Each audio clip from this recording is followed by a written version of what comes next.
Bom, agora vamos resolver as questões sobre atividade física e saúde. Minha câmera deu um problemazinho aqui, não sei o que está acontecendo. Então eu vou gravar essa aula aqui só com slide, beleza? Então vamos lá, vamos para a primeira questão. Já sabe como funciona.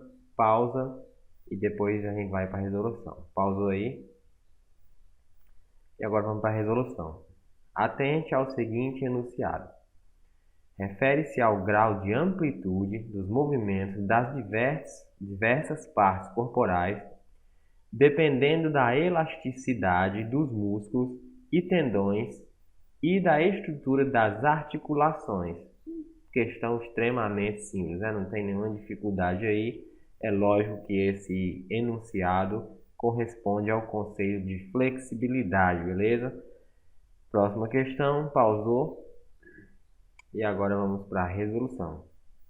Sobre aptidão cardiorrespiratória, resistência aeróbica, é correto afirmar que é a capacidade, letra A, de um grupo muscular realizar repetidas contrações sem diminuir significativamente a eficiência do trabalho realizado. Não, isso aí é o conceito de resistência muscular localizada, ou RML.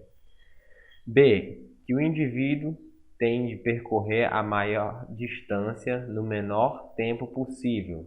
Não, também não. Isso aí, na verdade, está até mais parecido com resistência anaeróbica, né? Letra C, do organismo como um todo de resistir à fadiga em esforços de média e longa duração. Sim, perfeitamente, letra C, não tem dúvida. Letra D, do organismo como um todo de resistir a esforços de curta duração. Aí seria resistência anaeróbica. Então, tranquilamente, letra C, beleza? Próxima questão, tá aí, pausou. E agora vamos para a resolução. Qualidade de vida, numa visão holística, é definida como a condição humana resultante de um conjunto de parâmetros individuais e socioambientais modificáveis ou não, que caracteriza as condições em que vive o ser humano. Nesse pressuposto, a ONU, em 1975, para aferir a qualidade de vida da população e comparar estágios de desenvolvimento relativo de países, estabeleceu o seguinte indicador. Bom, todo mundo sabe que o indicador que a ONU usa para medir a qualidade de vida nos países é o IDH, o Índice de Desenvolvimento Humano, beleza? Próxima questão, tá aí, pausou. E agora vamos para a resolução. A obesidade é definida segundo a Organização Mundial da Saúde quando o IMC, letra A, estiver entre 25 e 29, B for maior que 30, C estiver entre 25 e 40, D for maior ou igual a 25. Bom, a gente viu lá, né, na aula passada sobre o IMC, eu disse que é bom você lembrar da tabelazinha, e a obesidade que o IMC considera é justamente acima ou igual aos 30, a tabela dos 30, né? Entre 25 e 30, que é a letra A, não é obesidade, é apenas sobrepeso. Obesidade é a partir de 30, que aí tem obesidade grau 1, obesidade grau 2 e obesidade grau 3, beleza? Próxima questão, tá aí, pausou. E agora vamos para a resolução.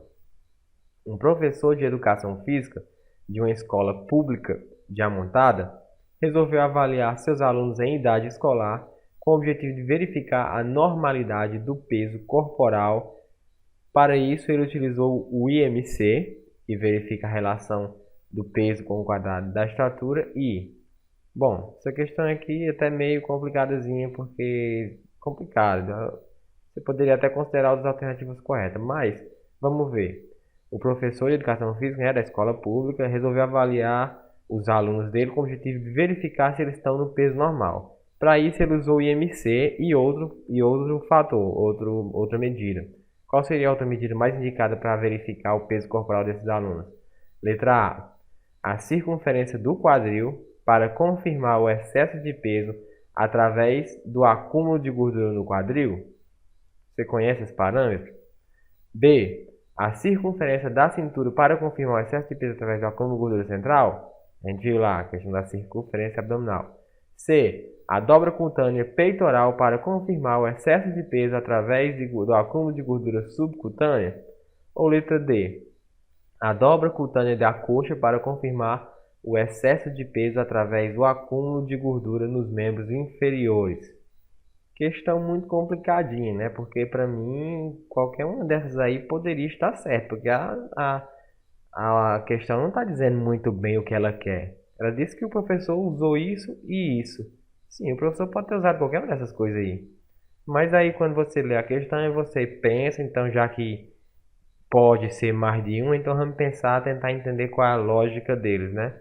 Bom, dessas aí, qual seria a mais viável de um professor aplicar na aula de educação física? Qual seria o melhor? Ele geralmente vai ter um adipômetro?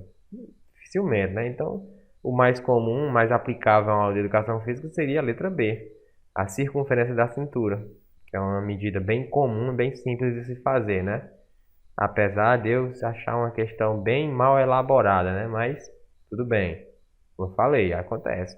Tem questões mal elaboradas, então você tem que parar e pensar, raciocinar e tentar entender o que foi que o doido do professor que elaborou a questão quer que você responda. Então, beleza, vamos lá para a próxima questão. Tá aí, pausou. E agora vamos para a resolução. No que diz respeito a músculos, assinale a opção que completa corretamente o seguinte texto. São músculos principais que ativam o movimento específico do corpo, contraem-se ativamente para produzir o movimento desejado, enquanto os músculos tais são aqueles que participam estabilizando as articulações para que não ocorram movimentos indesejáveis durante a ação principal. Questão bem simples aí, sistema muscular, né? O músculo principal que gera o movimento de uma articulação determinada é um músculo agonista. Então, você já fica entre A e B. E o músculo que participa estabilizando a articulação são os músculos sinergistas. Então, resposta letra A, ok? Próxima questão, tá aí, pausou. E agora vamos para a resolução. O professor de educação física escolar precisa conhecer os aspectos fisiológicos do corpo humano para auxiliar seus alunos no controle do peso corporal. Para tanto, pode utilizar o índice de massa corporal. Através do cálculo de MC, é possível descobrir se, em relação ao peso recomendado para sua altura, o peso do aluno está acima, igual ou abaixo. O IMC é calculado dividindo-se, logicamente, que é o peso pelo quadrado da altura. Muito simples, né? Beleza? Próxima questão, tá aí, pausou. E agora vamos para a resolução. O tema Atividade Física, Saúde e Qualidade de Vida deve ser abordado pelo professor de Educação Física Escolar em suas aulas. Em uma palestra na escola, o professor de Educação Física fez as seguintes afirmações. 1. Durante a prática da atividade física, devemos beber água quando o corpo sentir necessidade. 2. A prática da atividade física isolada pode não promover a saúde. 3. A prática da atividade física mal orientada pode ser um agravo à saúde. 4. A saúde também depende de fatores como moradia, lazer, saneamento, educação, emprego e cultura. Está correto o que o professor afirma em letra D. Todos estão corretos, beleza? Bom, você pode até ter ficado em dúvida na segunda ali, a prática da atividade física isolada pode não promover a saúde, mas é verdade. Só porque eu faço atividade física não quer dizer que aquela atividade física vai servir para mim, vai melhorar a minha saúde. O próprio exemplo já está na 3. Que uma prática de atividade física mal orientada pode piorar a saúde. Então já é um exemplo. Outro exemplo também é quando a pessoa exagera no exercício. Então vai fazer mal para a saúde em vez de fazer bem. Então a 2 está errada. Só porque eu faço exercício não quer dizer que ele vai servir para a minha saúde. Beleza? Então tá tudo certo. As 4 certas. Letra D. Próxima questão. Pausou. E agora vamos para a resolução. O sedentarismo é um mal que vem acometendo grande parte da população. Sobre o tema, assinale a afirmação incorreta. Letra A. O sedentarismo é definido como a falta, ausência ou diminuição de atividades físicas ou esportivas. Está correta. Cuidado para não marcar a correta. A questão pediu foi a incorreta, beleza? Letra B. O sedentarismo pode provocar um processo de regressão funcional, perda de flexibilidade articular, além de comprometer o funcionamento de vários órgãos. Perfeito, beleza, tranquilo. C. Pessoas que têm gasto calórico alto são consideradas sedentárias ou com hábitos sedentários. Logicamente que não, né? É justamente o contrário. E D. Considerada como uma doença do século, o sedentarismo está associado ao comportamento cotidiano decorrente dos confortos da vida moderna. Perfeito, justamente o que eu falei na aula para vocês. Esse conforto é o que trouxe o sedentarismo para a gente. Beleza? Próxima questão, tá aí, pausou. E agora vamos para a resolução.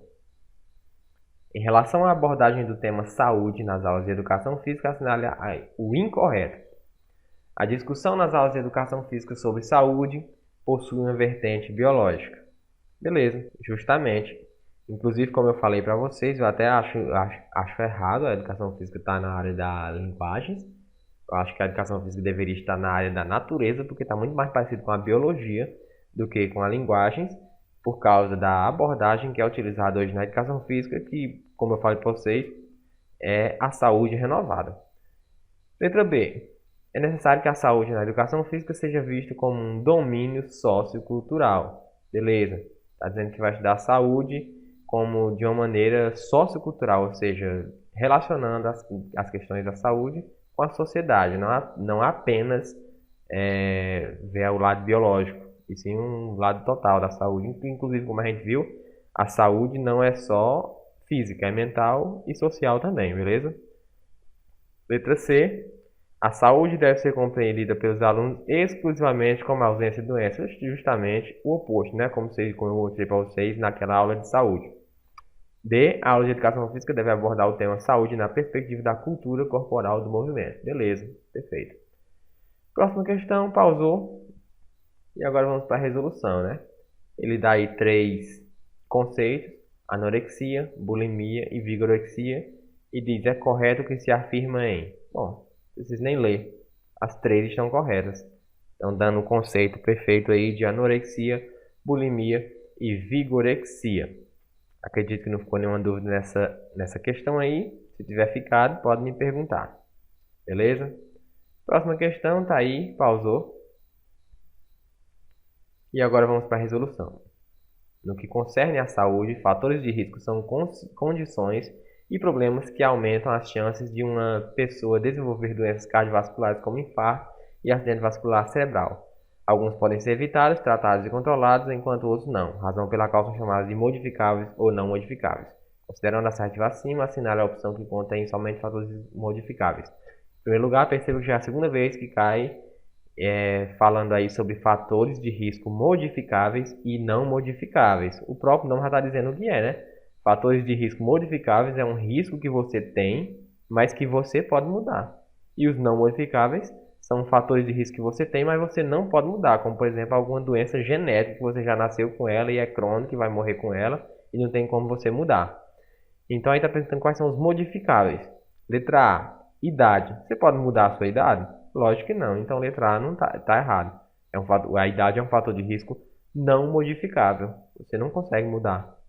B, sedentarismo, obesidade e tabagismo. Perfeito. São 3 coisas que você pode mudar. São 3 fatores de risco que você tem, mas que você pode mudar. C, sexo, obesidade e idade. Idade, como eu já falei, não pode mudar. Sexo, aí é uma questão ideológica que vocês discutam por si só, né? Complicado você dizer isso aí, mas idade já está mostrando ali que está errada a alternativa. Letra D, hereditariedade, estresse e diabetes tipo 1. Tanto hereditariedade como diabetes tipo 1 não são modificáveis, né? Então, tranquilo. Letra B. Próxima questão, pausou. E agora vamos para a resolução. A capacidade que tem um grupo muscular de realizar repetidas contrações sem diminuir significativamente o trabalho realizado é denominada resistência muscular localizada, também conhecido como RML. Beleza? Próxima, pausou. E agora vamos para a resolução. A capacidade de um músculo aplicar uma força submáxima repetidamente é denominada de letra B. Você pode até ter se confundido aí por causa de falar de força submáxima, né? Submáxima dá uma ideia de potência em vez de resistência, mas ele está dizendo aí que é repetidamente, né? Não é uma força máxima, é uma força submáxima, ou seja, abaixo da máxima, entendeu? Submáxima não quer dizer necessariamente que está perto da máxima, não.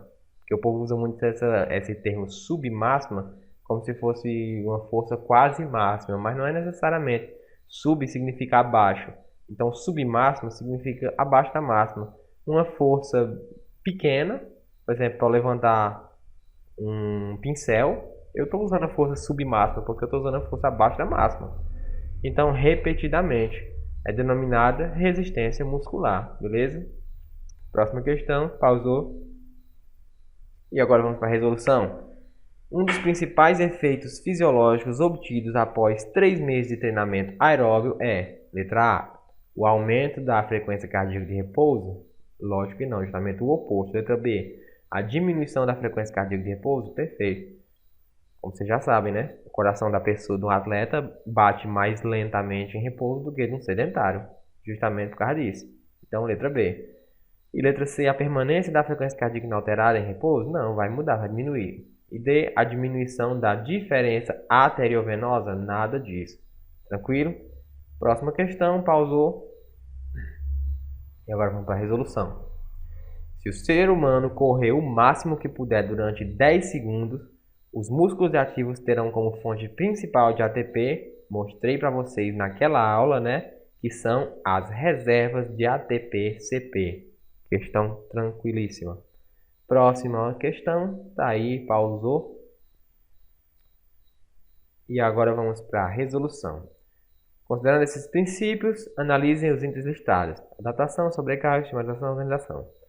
Fazem parte dos princípios do treinamento desportivo os itens, letra A, apenas 1 e 2, adaptação e sobrecarga. Nunca na minha vida ouvi falar em princípio da sistematização ou princípio da organização. Você já ouviu?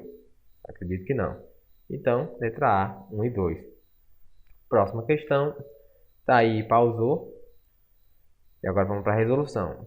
O principal fator limitante ao desempenho da resistência é, ou seja, qual é o principal fator que limita a resistência de uma pessoa? Seria a letra D, o débito cardíaco, ou seja, a quantidade de sangue que está saindo do coração. Porque veja bem, um músculo que está sendo ativado na sua resistência, na sua capacidade de resistência, o sistema energético que ele está utilizando é o sistema energético aeróbico. Então ele precisa constantemente de um fluxo sanguíneo nele, porque o sangue é quem traz o oxigênio. Então, a partir do momento que eu diminuo a quantidade de sangue chegando nesse músculo, eu vou estar limitando o desempenho da resistência. A frequência da respiração é um fator limitante também? É. E eu acho que até poderia ser questionado aí essa questão, porque a ventilação, a frequência da respiração também limitariam um exercício de resistência, porque quem está utilizando o sistema energético está sendo utilizado é o sistema energético aeróbico, então precisa de oxigênio chegando. Se eu diminuir a frequência da minha respiração, pode atrapalhar também. Agora, se bem que pensando bem, o que será que atrapalha mais? É o débito cardíaco, porque o débito cardíaco está mais diretamente ligado, né? Mais rápido. Na hora que diminuir a quantidade de sangue naquele músculo, vai diminuir na hora o desempenho da pessoa. Já a respiração vai demorar um pouquinho mais, né? Então, o principal fator limitante realmente pode ser o débito cardíaco.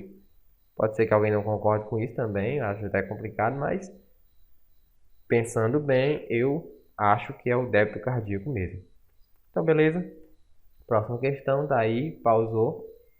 Quanto aos efeitos fisiológicos do exercício físico regular, assinale a opção correta. O exercício físico estimula a liberação no cérebro de substâncias saudáveis, como a endorfina, que melhoram o funcionamento do sistema nervoso central. Lógico que está certo essa questão, essa alternativa, né? Não tem nem muito o que você pensar. Tá certo. Questão muito simples. Vamos ler o resto. Letra B. O exercício físico estimula o coração a aumentar a vasoconstrição, que é o aumento da irrigação do sangue para o próprio coração? Não. Vasoconstrição é como é que posso dizer? É como se o vaso sanguíneo estivesse se contraindo.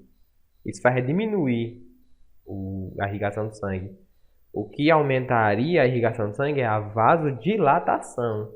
Aí sim, vasoconstrição é o contrário de vasodilatação. A vasodilatação é que aumenta a irrigação do sangue, a vasoconstrição diminui. Letra C. Os exercícios anaeróbicos láticos têm consequências positivas para o metabolismo energético, porque por meio deles o indivíduo desenvolve atividades físicas de média intensidade e curta duração. Está errado, porque os exercícios anaeróbicos não são atividades físicas de média intensidade, são atividades físicas de alta intensidade e de curta duração. Sim, beleza. Seria até questionável também isso, porque algumas pessoas poderiam dizer que seria média duração, porque poderia considerar que o anaeróbico alático é que seria curta duração e o lático média duração e o aeróbico longa duração. Porém, outras pessoas também dizem que o alático é curtíssima duração e o lático é curta duração. Então, existe essa divergência, né? Mas o exercício anaeróbico lático é alta intensidade. D. Os exercícios aeróbicos não láticos, ou seja, aláticos, têm consequências positivas para o metabolismo energético, porque por meio deles o indivíduo desenvolve atividades físicas de baixa ou média intensidade e curta duração. Totalmente errado, né? Porque é justamente o oposto. O anaeróbico alático ou não lático é a intensidade até mais alta do que do anaeróbico lático, beleza? Como a gente viu lá naquela aula, né? Beleza? Próxima questão, pausou. Agora vamos para a resolução. Acerca de programas de atividade física, assinale a opção correta. Letra A. O princípio da individualidade biológica estabelece que cada indivíduo é único. Beleza. Entretanto, por meio de um bom programa de atividade física, todos podem chegar ao mesmo nível de condicionamento físico. Lógico que não. B. O princípio da sobrecarga crescente aplica-se à população jovem e adulta, mas não à população da terceira idade. Erradíssimo. C. Para aumentar a sobrecarga dos exercícios em um programa de atividade física, 3 fatores devem ser considerados: frequência, volume e intensidade. Perfeito. Letra C, ok. D. Qualquer que seja o tipo de atividade física, as adaptações são as mesmas no nível muscular. Lógico que não. Deixa eu falar um pouquinho, né, sobre isso aqui para não ficar só tá certo e errado. Letra B. O princípio da sobrecarga aplica à população jovem, mas não à terceira idade? Está errado. Aplica até a terceira idade, sim. Esses princípios do treinamento esportivo que a gente viu lá, eles se aplicam em qualquer treinamento, em qualquer idade, em qualquer pessoa. Justamente para isso que eles servem. São princípios, são fundamentos. E a letra D diz que qualquer que seja a atividade física, as adaptações são as mesmas a nível muscular? Lógico que não. Você sabe muito bem que é o contrário. Por exemplo, a atividade anaeróbica vai promover um certo tipo de adaptações no músculo. O aeróbico vai promover outro tipo de adaptação no músculo. Por exemplo, o exercício aeróbico ele aumenta a quantidade de mitocôndrias no músculo, por exemplo. Já o anaeróbico não. O anaeróbico pode fazer, por exemplo, o aumento da quantidade de actina e miosina, né? Porque para o crescimento muscular, por exemplo. Então são diferentes. Lógico que são diferentes as adaptações. Próxima questão, pausou. De acordo com De La Rosa, resistência é... Bom, como eu falei para vocês na aula passada, complicado, porque resistência existem vários tipos de resistência, né? Mas quando o examinador não disser para você que tipo de resistência ele está falando, pense aí em resistência muscular, como por exemplo na musculação, quando você está fazendo um treino de resistência na musculação. Aí talvez, muito provavelmente é isso que o examinador está querendo dizer. Eu acho errado ele botar só a palavra resistência, mas, enfim. Nessa questão aqui até que está um conceito legal de resistência, veja bem. Letra A. Qualidade perspectiva motora apresentada sob a forma de resultado na realização de determinadas tarefas metabólicas quando é submetido a determinados testes anaeróbicos. Não. Letra B. O conjunto de ganhos obtidos pelo organismo humano quando realiza atividades neuromusculares de baixa intensidade e curta duração. Resistência, curta duração, totalmente contraditório. C. O resultado de um treinamento que possua frequência semanal mínima de 2 dias e duração não superior a 60 minutos. Como é que você vai ganhar resistência com 2 dias por semana em menos de 1 hora? Impossível, né? Letra D é o conceito perfeito de resistência, a capacidade de realizar um trabalho com eficiência, ou seja, realizar um trabalho sem perder eficiência, ou seja, sem fadigar. Esse é um conceito muito bom de resistência. Capacidade de você realizar um trabalho, seja ele qual for, seja corrida, seja musculação, seja o que for, sem a perda de eficiência, ou seja, sem fadiga. Isso seria resistência, ok? Próxima questão, pausou. E agora vamos para a resolução. Existem diversas atividades que podem ser desenvolvidas para trabalhar a resistência. Assinale a opção que apresenta corretamente 3 atividades que podem melhorar a resistência. Se você não tiver na mente o que eu acabei de falar, você não saberia o que marcar aí, porque resistência, futebol, basquete e vôlei não desenvolve a resistência não, por exemplo? Claro que desenvolve, né? Desenvolve um tipo de resistência. Só que eu falei para você, quando o examinador colocar só resistência na prova, pense que ele pode estar falando de resistência muscular, como se fosse um treino de musculação, para resistência muscular, entendeu? Pense isso. Caso você leia, porque eu acho errado ele colocar essa palavra resistência numa questão dessa aí, por exemplo, fica muito aberta. Mas como ele colocou, e aí você não sabe o que marcar e você pensa nisso que eu falei. Pensando nisso que eu falei e analisando as alternativas, você marcaria então a letra B. Corridas, circuitos e saltos são boas atividades para desenvolver a resistência muscular. Beleza? Próxima questão, pausou. E agora vamos para a resolução. Assinale a opção correta acerca dos requisitos básicos para o treinamento da resistência. A. O treinamento de resistência deve ser iniciado após os 16 anos de idade, quando o jovem já completou o seu pleno desenvolvimento físico. Bom, um adolescente de 14, 15 anos não pode fazer um treino de resistência, não? Claro que pode. Então, a letra A está errada. B. Deve ser dada ênfase à intensidade durante todo o treinamento de resistência. Justamente o oposto, né? Intensidade é para treinamento de potência, não de resistência. Letra C. Para o treinamento de resistência, a ênfase é no volume e não na intensidade. Lembre-se disso. C. Para a obtenção de melhores resultados, é recomendado que durante o treinamento de resistência se faça pressão sobre o praticante. Você já ouviu falar isso alguma vez na sua vida? E muito pelo contrário, né? Justamente o oposto. O que a gente estuda é justamente o contrário. Não é para ter essa pressão sobre o praticante, não. Totalmente o oposto do que a gente conhece. Letra D. O treinamento escolhido deve corresponder às condições psicofísicas dos jovens. Você lê uma alternativa dessa, não tem como você pensar em que uma alternativa dessa está errada, né? O que poderia estar errado numa alternativa dessa? Perfeito, né? O treinamento deve corresponder às condições do jovem. Lógico. Então, beleza. Próxima questão, pausou. E agora vamos para a resolução. Assinale a opção correta referente ao conceito de flexibilidade. Capacidade do corpo de assimilar um aumento de carga sobre determinada articulação. Capacidade de um grupo articular de sofrer alteração em função do treinamento de grande intensidade e longa duração.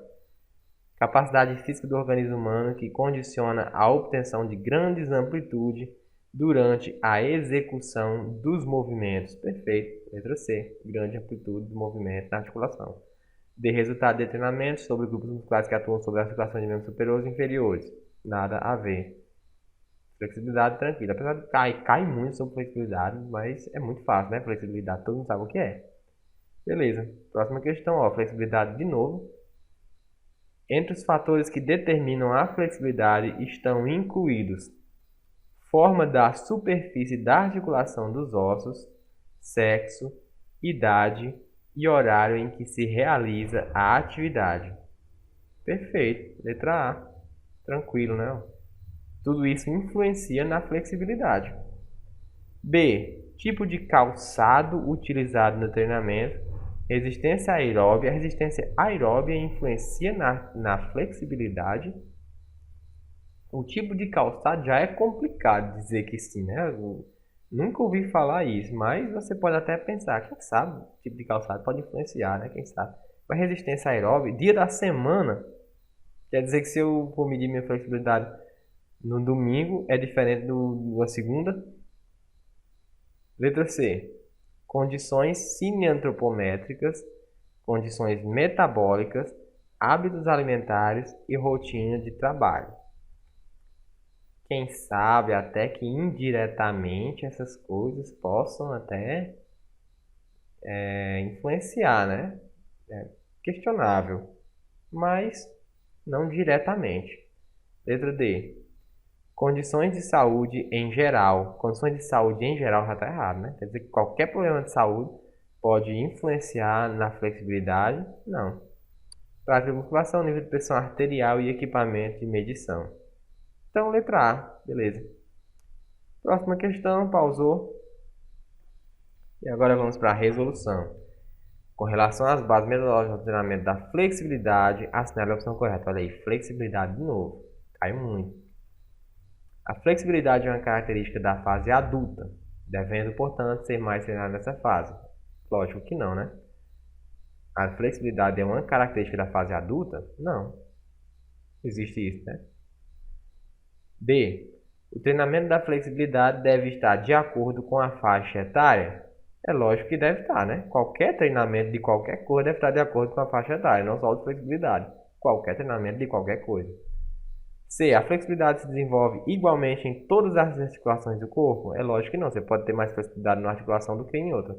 D. No treinamento da flexibilidade devem ser evitados os exercícios ativos, passivos e estáticos. Oxe, vai evitar tudo então? É lógico que não. Então, tranquilo. Letra B de bola. Última questão, pausou. E agora vamos para a resolução. Com relação ao conceito de coordenação motora, assinale a opção correta. Valência física é caracterizada por facilidade de se executar um movimento com a maior velocidade possível. Não, né? Isso aí está mais para o conceito de velocidade. B. Coordenação motora é a faculdade de realizar um gesto motor superior à faixa etária do executante? Nada a ver. Coordenação motora não quer dizer que é você realizar um gesto superior à sua faixa etária, não. Coordenação motora é você ter a capacidade de controlar seu corpo, né? Independente de faixa etária. Letra C. Coordenação motora consiste no domínio de um conjunto de conhecimentos dos processos metabólicos que permitem ao indivíduo a realização de determinados gestos motores exclusivamente voltados a determinado esporte. Totalmente errado, nada a ver. D, então só sobra D.